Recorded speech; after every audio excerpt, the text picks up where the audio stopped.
سلام دوستای عزیز، مورون سعید هستم. امروز اینجا با دکتر صاحب محیدین درباره کووید 19 دوز چهارم واکسن و همچنان انفلوئنزا یا فلو یک پروگرام داریم برای شما و دکتر صاحب به شما معلومات میدهند. دکتر صاحب السلام علیکم. Could you please start with telling a few words about yourself and then about COVID and the rest, please? My name is Mohammed Moidin. I am a Victorian Multicultural Commissioner. سلام، اینا محیدین، دکتر صاحب محیدین هستند و یکی از کمیشنرهای BMC هستند. I'm also the immediate head of the priorities community in the COVID vaccine program in the Department of Health. و همچنان اینا یکی از مسئولین بخش واکسینیشن کووید 19 در ویکتوریا هستند. And I'm also the immediate past president of the Islamic Council of Victoria. و همچنان یکی از رؤسای کانسل اسلامی در ویکتوریا بودند. So, Doctor, could you please tell us about the current situation about COVID and So, what we know about COVID at the moment, it is the numbers are increasing, it's spreading in the community, and even today we have lost about 20 odd people. سوال از دکتر صاحبی بود که درباره وضعیت فعلی کووید 19 در ویکتوریا با ما معلومات بدن و دکتر صاحب میگن که کووید 19 در حال حاضر در حال انتشار است در ویکتوریا خصوصا و روز به روز تعداد اضافه شده میره و همچنان امروز گفتن تقریبا در حدود 20 نفر هم جان خود از دست دادن. So today we have over 95% people with 2 vaccines and about 66% people with 3 vaccine doses. و امروز دکتر صاحب میگن که 95% مردم در ویکتوریا 95% مردم 2 دوز واکسن گرفتن و تنها 65% مردم Did you say 65? 66% مردم 3 دوز واکسن خود را گرفتن. So we need more people to get the 3rd dose in order to protect themselves because we just recently heard that 2/3 of the people who have died have only had 2 doses. و ضرورت به این است که دوز سوم واکسن باید گرفته شود برای که تقریبا 2/3 کسایی که جان خود از دست دادن کسایی بودن که تنها 2 دوز واکسن داشتن. So 3 doses will protect you from getting severely ill or ending up in hospital. 3 دوز واکسن به شما کمک میکنه که از بشک که مریض زیادتر نشین یا با اینکه با شفاخانه نرین، یعنی شما را در مقابل رفتن به شفاخانه یا بستر شدن و همچنان محافظت در مقابل کرونا دوز سوم بسیار شما را محافظت میکنه. So our strong advice is because people get mild attack of Omicron because they've got 3 vaccines or at least they've got minimum 2 vaccine doses. یکی از خوبی های واکسن دوز سوم واکسنی است کسایی که وریانت اومیکرون گرفتن خیلی چی بوده شدید نبوده و بسیار به شکل مال یا درجه پایین ترش بوده. So today when we look at the restrictions, most restrictions have been removed and you don't have to wear a mask, you don't need to socially distance, but we need to practice those if we want to protect our families and our communities. میگه با محدودیت‌های امروزی که اگر می‌بینیم بسیار از محدودیت‌ها فعلا چی شده کم شده.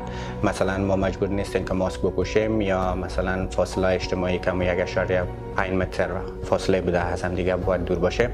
یا از از بین رفته، ولی در عین زمان به همه ما مثل یک وظیفه است یا یک مسئولیت است که بازم تمام می محدودیت‌ها را خود ما در نظر بگیریم تا فامیل خود را محافظت کنیم. We are going to be celebrating Eid al-Adha this Saturday or Sunday depending on which group you are. it is important to think about wearing your mask when you go for Eid prayers, because there's going to be thousands of people coming together and you want to protect yourself and your family. یکی از مثال‌هایی که دکتر صاحب با ما ارائه کردن نیست که با شنبه یا یک شنبه نظر به گروپی که ما شامل می باشیم روز عید تجلیل میکنیم و نظر دکتر صاحب هست که ما باید ماسک خود بپوشیم، خصوصا وقتی که ما به ادای نماز عید میرویم، چرا هزاران نفر میاند اونجا جمع میشن. Because when we go for Eid Salah, we are not going to be socially distancing, so it's important that we wear masks and be able to protect not only yourself but your families as well. دکتر صاحب مسیج خدا یا پیام خدا دوباره تکرار کردن و گفتن که خصوصا که ما به نماز عید میریم اونجا جایی است که محدودیت یا فاصله اجتماعی در نظر گرفته نمیشه، جا خورتر است. به اون خاطر همه باید ماسک خود پوشیده هم خدا و هم فامیل خود محافظت کنیم. So if you have any symptoms of COVID which might be similar to the flu, you must get tested. So اگر شما سیمتوم‌های بسیار خرد و کوچک هم داشته باشین، مثل که حتی از چیان باشه، انفلوئنزا یا فلو باشه، شما باید خود چی کنین؟ یک بار تست کنین.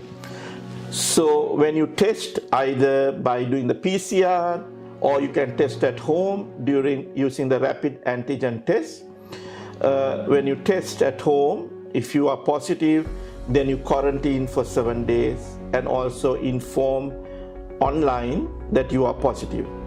خب طریقه تست کردن با مو شکل مثل همیشه دو طریقه است که PCR است و طریقه تست کردن در خانه و اگر شما نتیجه تستتان مثبت آمد پس شما خودت به مدت 7 روز در خانه قرنطینه کنین و باید که فرم در آنلاین خانه پری کنین. The rapid antigen test is very simple. It only takes 15 minutes and you get a result. So you can easily do it at home without any problem. تست عاجل یا رپید انتیجن تست که است که در خانه میتونه همگی او تست انجام بده. یک تست است که در مدت 15 دقیقه نتیجه رو به ما اعلان میکنه و اگر نتیجه مثبت بود باید در خانه بمانید. So apart from testing, you quarantine and look after yourself.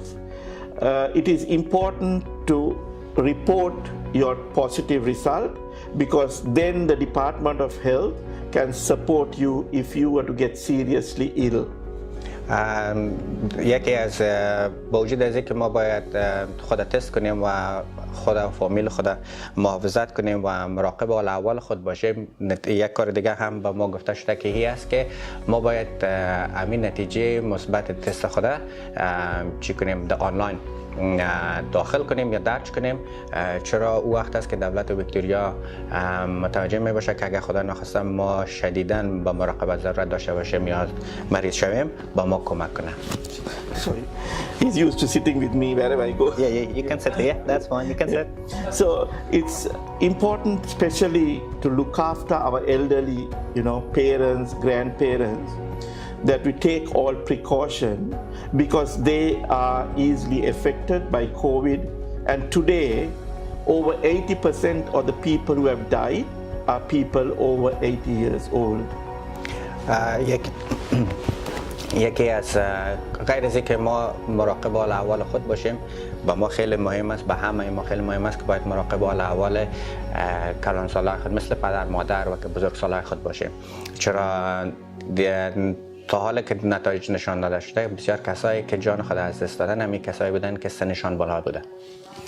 So if we follow the guidelines, if we follow basic hygiene, washing our hands when we go out, if we wear your mask wherever possible, and if it's possible keep social distancing, you can to a certain extent protect. But vaccination is not 100% with regard to protecting you. You can still get COVID after vaccination. مراقبت حال احوال خود یا مثلا قانون ها را تعقیب کردن یا و همچنان بعضی از مسائل دیگه مثل شستن دست و فاصله اجتماعی را مراعات کردن این یک سلسله از کارهایی است که ما باید انجام بدیم و در عین زمان واکسین گرفتن که چی ما را محافظت میکنه ولی در عین زمان به این معنی نیست که 100% ما در مقابل این مرض مسئول می باشیم. ما هنوز هم میتونیم که با وجود داشتن یا گرفتن واکسین بازم همین مرض دچار شویم. So today the government has 2 antiviral drugs. If you were to get COVID and within the first 5 days your doctor prescribes this medication, you will avoid getting seriously ill and ending up in hospital. امروز در دولت ویکتوریا یا 2 تا از دواهای وجود داره که به نام آنتی وایرال یاد میشه و این آنتی وایرال ها برای کسایی که سنشون بالاست یا مثلا مریضی های دیگه هم دارن این تجویز میشه از طرف دکتر و مدت 5 روز اول و همه اشخاص در مقابل مریضی کووید محافظت میکنه. So you contact your GP and they will be able to prescribe these antiviral drugs for you. و شما اگر ضرورت داشته باشین باید با امرای جی پی تان یا دکتر فامیلیتان به تماس شوین و دکتر فامیلی این دوا را به شما تجویز میکنه. So these are some of the methods we have to protect people against COVID. یک متد جدیدی است یا یکی از متدهایی است که ما میتونیم که مردم در مقابل مرض کووید محافظت کنیم. We also have now we are in the flu season and it's important for us to realize that we must get vaccinated against the flu as well. ما فعلا در حال حاضر در فصل هستیم که اکثریت مردم زکام یا رزش یا انفلوئنزا میگیرن و با همه ما ضروری است که باید واکسین انفلوئنزا یا فلو را بگیریم. The last 2 years we did not have that many flu cases because we were in lockdown. در 2 سال گذشته ما کیس‌های زیاد از زکام ریزش فصلی نداشتیم چرا همگی در چی بودن لاکداون یا در خانه های خود بودن. But this year people are moving in the community. People can easily get infected with the flu. و در حال حاضر میبینید که مردم زیادتر بیرون رفتن میتونن یا در حال حاضر در رفت و گشت در رفت آمد هستن و گرفتن به حساب مصاب به مرض انفلوئنزا یا رزش خیلی زیادتر است. So both the flu and COVID affects your lungs. کووید و رزش هر دویش ششار تحت تاثیر قرار میده. So if you were to get COVID and maybe within a week or to get the flu, you can be very seriously ill or vice versa. اگر در یک مدت در کوتاه مدت مثلا در ظرف 1 هفته اگر شما هم کووید بگیرین یا بعد از او ریزش هم کنین و یا اول ریزش بعد کووید وضعیت صحی شما را خیلی تحت تاثیر قرار میده. Generally people in our call community do not take the flu vaccine, but this year we are really encouraging people to get the flu vaccine to protect yourself. به طور عموم قرار که دیده میشه دوستا یا کسایی که به حساب از ملت های جداگانه هستن اینا کمتر توجه قرار میتن و توجه میکنن به گرفتن واکسین. The state government of Victoria is offering the flu vaccine free for every single person in Victoria. و دولت ویکتوریا واکسین فلو را به همگی رایگان به دسترس قرار میده. So we encourage you to get both the flu vaccine and the COVID vaccine. و پیام ما یا به شما است که همه را تشویق میکنیم که هم واکسین کووید بگیرین و هم واکسین فلو را بگیرین. The flu vaccine is different from the COVID vaccine. It's not the same vaccine. It's 2 different vaccines. واکسین کووید با واکسین فلو فرق میکنه. هر دوی از دو واکسین متفاوت می باشن. You can take both the flu vaccine and the COVID vaccine at the same time. واکسین کووید و واکسین انفلوئنزا را یا فلو را میتونین که در این زمان بگیرین. So we ask you to look after yourself, get vaccinated and be safe not only for yourself but your family and the community. ما شما خواهش میکنیم که هم واکسین کووید بگیرین و هم واکسین فلو را هم خود محافظت کنین هم فامیلتان. So with the COVID vaccine there's been a lot of lies and misinformation not only in Australia but also internationally. درباره واکسن کووید واکسن کرونا یک سلسله مسائل است یا معلوماتی است که به صورت درست داده نمیشن یا معلوماتی است که دروغایی است که درباره از این گفته شده نه تنها در استرالیا بلکه در تمام دنیا. There was false information saying that the vaccine has a chip. The vaccine is going to change your DNA. The vaccine is going to make young males and females sterile. And also there was another misinformation saying that you could die in 2 years' time from the vaccine. دروغایی که گفته شده تا فعلا یکی بوده که در واکسین یک چپ وجود داره یا مثلا خدا نخواسته مردا و زنا را از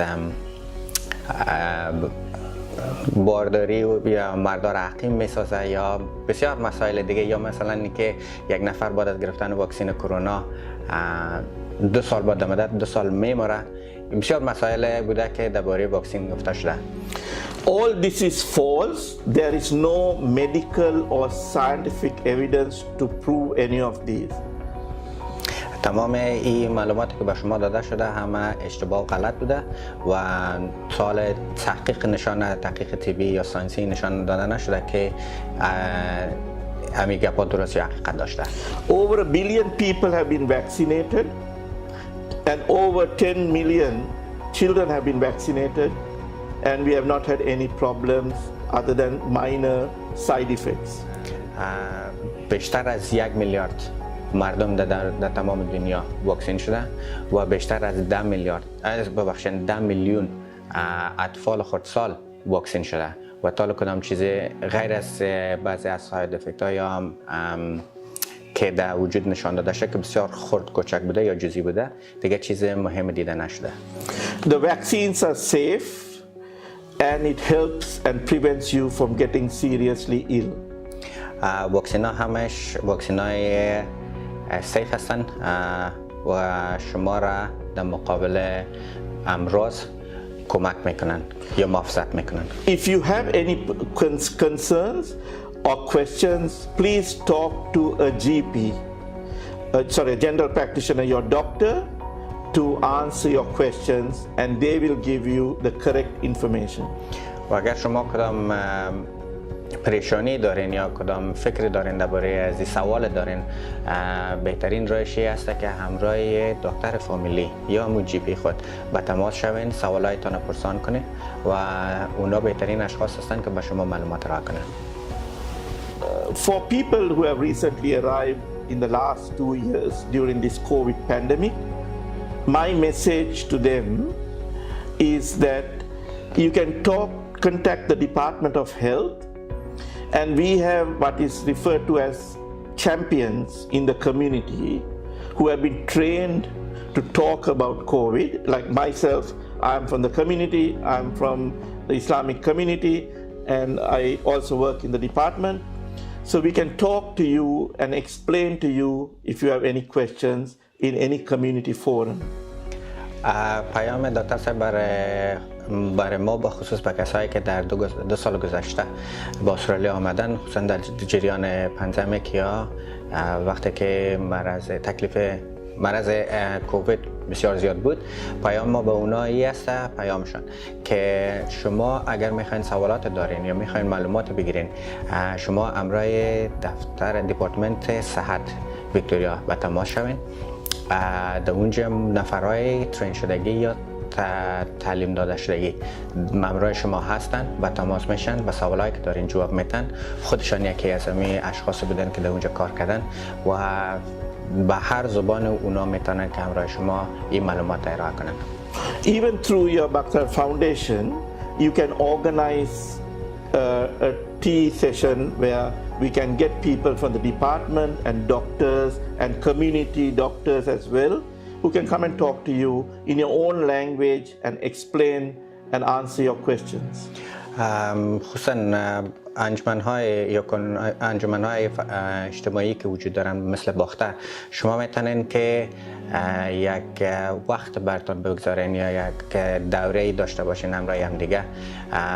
دکترای میان همراه شما گپ میزنن، به زبان خود شما معلومات به شما ارائه میکنن و هر سوالی که خودتون دارین به سوالاتتون جواب میدن.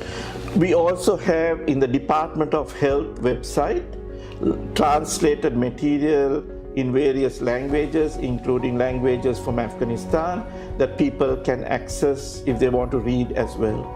و همچنین اگر به صفحه وبسایت صحت و وزارت دپارتمنت صحت ویکتوریا شما مراجعه نمایید، در اونجا شما معلوماتی که به هر زبان نشر شده و حتی برای مردم افغانستان به زبان‌های دری، پشتو و هزارگی شما میتونید که معلومات پیدا کنین، بخوانین و سوالاتی که دارین در اون جوابش میتونین پیدا کنین.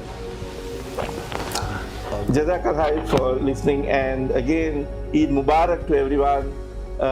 Assalamu alaikum and be safe. تشکر از اینکه با ما بودین. عید به شما تبریک باشه. روز خوش براتون میخوایم. خدا مراقب خود باشین. دوستان عزیز، این پروگرام امروز ما بود. این پروگرام ما از طریق صفحه فیسبوک باختر، چینل یوتیوب باختر و همچنین از طریق چینل 31 روزهای یک شنبه به نشر میرسه. شما اگر کدام پیشنهاد دارین یا نظریات دارین یا سوالات دارین در کامنت با ما بنویسین. دوستای ما و سوالات شما جواب حتمی میدن. تشکر. روز خوش.